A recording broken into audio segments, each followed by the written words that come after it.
in the morning and I'm like starving and I have nothing to eat. Like I have food, but I would have to heat it up and I need that food for tonight. So I don't know. I think I said I was coming here with my mom and I'm really sad because the loads didn't look great. So she didn't even attempt it. But this is your sign to always try because we left with open seats. So she could have gone on. I'm back in Lahui. As I mentioned, I have another Lahui and I've been awake for I think more than 2 hours, but it's been kind of rainy the entire time. And it says it's supposed to clear up by noon, but I'm already starting to see like the sun roll in. So hopefully the rain kind of stops, even if it's like a little overcast and I can, you know, go out without getting drenched in rain. I don't have any plans beyond that. I just wanted to get food and walk around and enjoy the warm weather and the sun. So hopefully I can do that soon.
So here's the thing. It's so gloomy outside. My house does not have very good lighting without outside lighting, which we don't have today.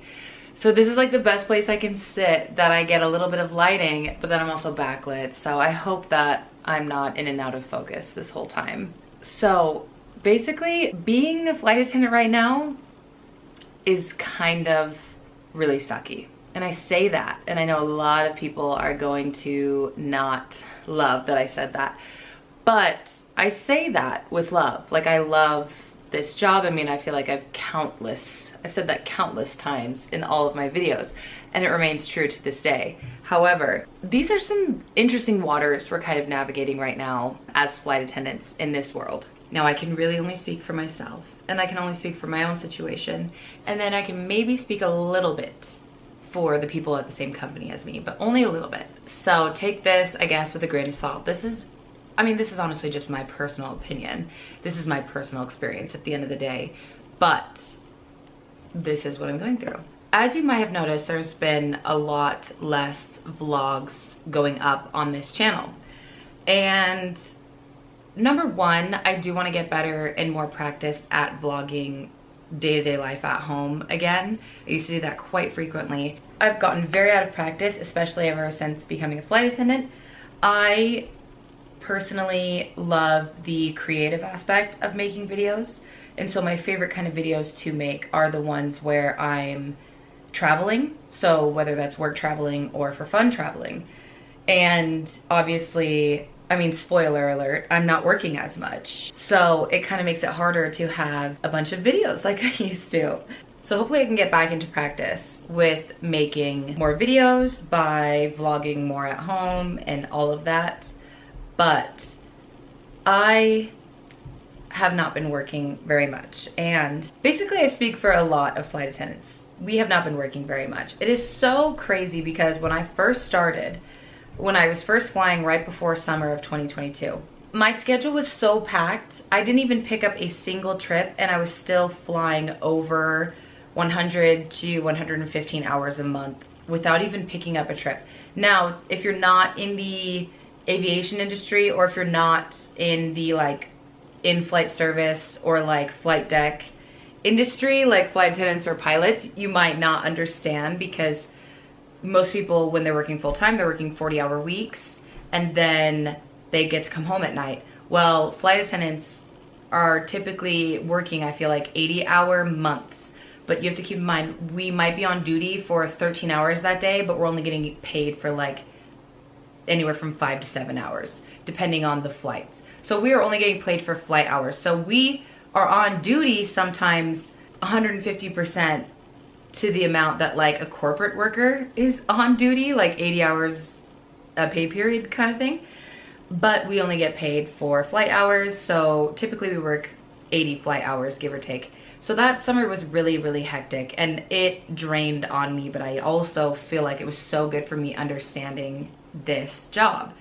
We're at a point now where people are picking up our blocks of reserve days. We call them A days at my airline. They're picking up blocks of reserve days on the weekend. No one picks up our A days. No one ever picks up A days, like a full set of A days. And people are picking up A days from your schedule, not only just A days, but they're picking up weekend A days. So people are desperate to work. You will open time or the swap board and it's empty. Like, there is nothing to pick up. People are grasping for anything. I think I can speak for quite a few airlines when I say that we are actually almost overstaffed. And I know a lot of airlines ramped up hiring over the last few years, now that travel is going back to like pre-pandemic numbers. Obviously that makes things interesting in the slower time. This is considered the off season, you know. I feel like October and November outside of Thanksgiving, and then the first 2 weeks of December, and then January and February and March before spring break hits, it's the off season. It's the slowest time of the year for our industry. And last year we were still understaffed to where I was working quite a bit in those months, whereas this year I'm grasping for hours. As you guys know, I did switch bases to LA, and so far I've had a good experience, but when I opened up my schedule for February, I was reverse assigned almost everything, which, to give it the most layman's term version, I didn't hold any of my bids, and somehow that put me in the like table essentially for all the bids that are opposite. So it doesn't really make very much sense, and honestly I don't understand it very well, but I know this happens to quite a few people. Like, being reverse assigned stuff is not uncommon. But when I initially opened up my schedule, I received 4 turns, which are trips that are highly desirable. So I don't know how I got them because I'm super junior in LA, but 4 turns and 2 sets of 8 days. Give or take, that is only 50 to 60 hours total for a month. I was way under scheduled. So luckily I swapped things around. As you guys see, I went to Honolulu and I went to Maui, and actually my mom and my sister came with me, which was a lot of fun. As you know, my sister's a flight attendant now too. So that was so much fun, but I only had those 2 trips and then 2 sets of 8 days. And then to make things extra interesting, I was supposed to be on a set of 8 days right now. But when I woke up in the morning yesterday, it was 8:45. I was bidding for my 8 days. I submitted it. I went to work out. I came home. The 8 days were gone. So instead of being assigned something, which is what I was expecting a call from, I never got a call. And then I opened up my schedule and I was like, oh, somebody picked up my 8 days before they ran the bids. So that's how crazy things are. I could go on and on about this, and I don't want to, because I know that half of these things don't matter to viewers. And if you're a fellow flight attendant, especially a fellow flight attendant from my airline, you probably already know these things that are going on, and I don't need to ramble much more. But the reason I start out saying things are a little difficult right now, sucky if you will, is that if you want to work more, it is now hard to do that. Previously, the swap board or open time would be full of trips. And if you had like a 4-day block in between trips and you wanted to pick up a trip, it would not be a problem.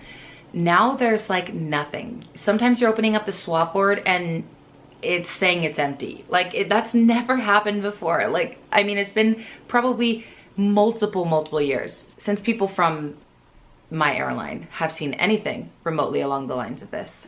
For me, it's hard because, you know, previously when I was in Seattle, which was over a year ago when I was Seattle based, I could drop a trip there and pick up a trip out of Salt Lake super easily because I was still commuting out of Salt Lake at the time. Now, that was kind of my intention, because back when I put in for my transfer to LA, things were still kind of a little bit, like, it was easier to work. It wasn't as hard as it is now. My intention was to work a few trips out of LA, drop maybe a trip, and then pick up at least one out of Salt Lake. I've barely been able to do that. I have one trip next week that I picked up out of Salt Lake, which is not even a good trip. But I picked it up for hours because I need money. Other than that, all of January I wasn't able to, and the rest of this month, February, I haven't been able to. It's still an amazing job. I would say right now, when it comes to like being at work, the culture and the vibe that I'm feeling while I'm working is better than it's ever been. I feel like passengers are a lot more respectful than the stories you've heard, you know, previously. I mean, you're still getting those crazy passengers. That's never gonna go away. But I feel like the industry has gotten a little bit easier, a little bit more like tolerable, if you will. Like, it's easier to go on a flight and feel like you're gonna have a decent experience, like from the service worker on the flight, not as a passenger, but like for me, it's easier. I feel like I'm gonna walk on board and actually have a better experience than I was last year. But from the perspective of trying to fill your schedule or work enough hours, it's certainly made things very questionable. I think I was talking to Sabrina about this earlier today, actually. And she was like, it's nice because things are more flexible, if you will. Like, it's a little bit easier to get those days off when you request them. And you're working a few less days than you used to be.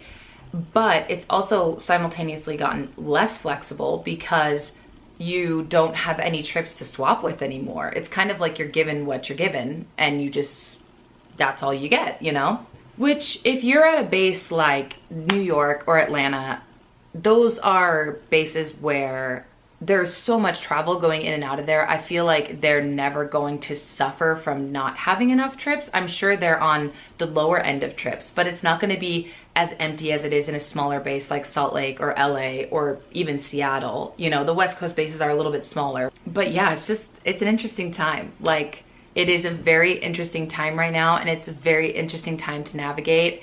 It's hard for me because my vision with this channel is to be a flight attendant and to, you know, be traveling for work. My creativity, the thing I love about this channel is being able to include like shots of the city that I'm going to, or, you know, discovering something new about a place, and all those things that I'm not really able to do as much right now because I'm not getting as many trips. Like, that's just the fact of the matter. I think it's important to note that, as I said earlier, this is my dream job. It still is my dream job, and I love it.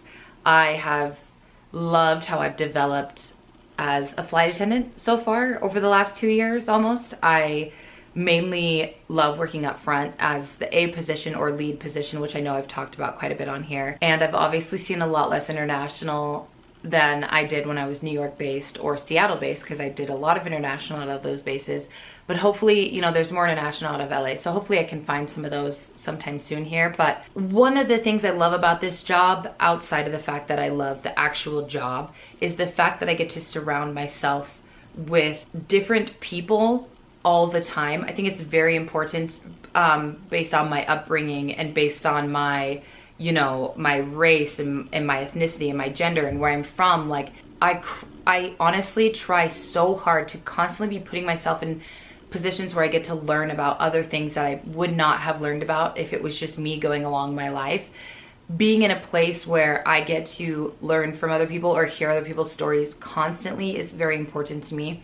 And that is probably my favorite aspect of this job, is just being able to meet different people from all over the world. Like, I've worked with people from different parts of the world who have moved here. So it's like I get to hear those stories. I'm obviously serving people who are coming from all different places in the world. And I would say, especially working up front as the lead position, I do get to talk a little bit more with the passengers up front. I spend a little bit more time with them than the people in main cabin get to, because they're focused on like 100 customers rather than like 20 to 30. Basically, all of that to say, there's so many reasons to love this job, and there's so many reasons for me personally why I plan on sticking with this job the rest of my life until I retire. Like, I love this job, and I really do love this company. It has become a bit of a challenge to be a flight attendant right now. I know that like 2 years ago and then last year, they were trying to hire, like last year, my company had announced that they were trying to hire 6,000. I don't think they got there. I think they got to almost 5,000, but that's 5,000 flight attendants when pre-2020, you know, they were hiring 1,000 a year. I know I've mentioned this before on my channel, but when I got my initial job offer, that was actually January 31st of 2020.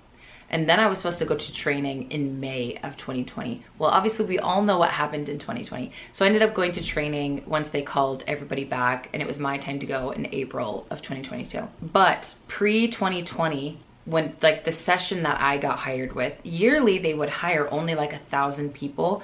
And it was basically just to replace the amount of basically the amount of retirees slash, you know, other people leaving the company for one reason or the other.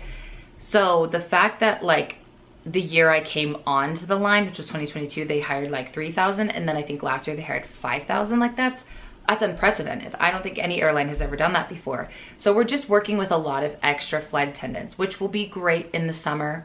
It'll allow us so much more flexibility. Like there's a large amount of flights that are seasonal that are coming back in the spring and the summer. So there will be more flying, there will be more trips, there will be more things to do. I've also heard little like bird chirps here and there about new flying from certain bases, and all of that is fantastic. All of that is so amazing for our job and for our industry and for the world, honestly, to have more accessibility to connect with other people from other cultures. But it does make things a little interesting right now because we are certainly overstaffed. All of that to say, I don't need to ramble about it more and more. Things are just a little bit difficult right now. It's hard to work. And like it's hard to get to work, I guess, it's hard to get hours, I guess is the best way to put that. Not me saying I guess is the best, I guess is the best. Anyway, I come to you very humbly and casually from my poorly lit living room in my Facebook Marketplace find vintage looking olive green wingback chair, okay? I just wanted to update you guys, honestly, because I have been struggling to remember to bring my vlog camera because I'm a stupid idiot sometimes. And so the last few trips I've gone on, I've just had my phone. I think that comes down to the fact that now that I'm commuting to LA right now from Salt Lake, I keep forgetting, like I'm always in a rush because I'm always on a morning flight. And if you guys have been around my channel for long enough, you should know that I'm not a morning person. And so I'm always rushing to the airport for my commute flight, and I always forget to put my vlog camera into my work bag because I'm dumb. So I'm actually very smart, but sometimes I'm dumb. I think that's one thing I keep telling myself is like, we should not be calling ourselves dumb or stupid because we're not dumb or stupid. Sometimes we make interesting decisions or we forget things, but we're actually very smart and we need to remember that. Now, the great news is that I actually have like a very good schedule for next month. I have a couple of trips. I got a Kona, which I've never been to Kona. I'm very excited. The other only island I haven't been to then is the Big Island in Hawaii. So if I get to go, when I get to go to Kona, then I'll just have the Big Island left, which is really cool. I did get a JFK, which is what I bid for. As we all know here, I am addicted to New York City. So, however, it is a 5:45 a.m. report. So I might try to switch that around somehow to a later report. And I am going on a fun girls trip with Sabrina and my other best friend, Victoria. We've known each other since we were very young, and we're all going to New York City, so it's fun. And my sister is coming too. It's gonna be really fun. Okay, anyway, my next schedule will be good. I'll be working more, there'll be more vlogs to come. I am up to date with all my footage, which is why I can't like previously I was posting vlogs from like 3 weeks or 4 weeks ago, and now it's like, if I don't go on a trip, then I don't have any footage to upload. I could show you the cool things I found on Facebook Marketplace though, since now I'm trying to remember to vlog at home. Let's do that. So I actually found this lamp at the thrift store. It was $5, and I've never bought an electronic at the thrift store because I'm always concerned that it's not gonna work. And when I turned it on, it didn't work, but I was like, let's just buy a new bulb and see if it works. And a new bulb was all it took. So $5 for a nice little warm night lamp here. I actually found this really cool, like vintage print of, I don't even know what this is. It's like a bouquet of flowers. It says June down here, but I don't really know. And then it goes over like, it goes over certain flowers that are in this, but I just thought it was gorgeous and it looks very antique. The last cool thing I have is this art print of I forget the painter's name, but he's a French painter, I think from the late 1800s or the early 1900s, and he often painted cats. They were often in mischievous like settings, like doing mischievous things, and it's huge. I don't know if you can tell, but it's massive. That is actually all I have right now for everybody. This is it. Obviously, I will have more flying vlogs going up next month, and I am gonna try to get better at vlogging at home. I think it would be really interesting to just like do more, like add more cooking into my videos since I like to meal prep and stuff. I mean, we'll see, but I would like to get better at it. Anyway, I do appreciate you watching, obviously. I always appreciate you guys coming back to the channel and watching.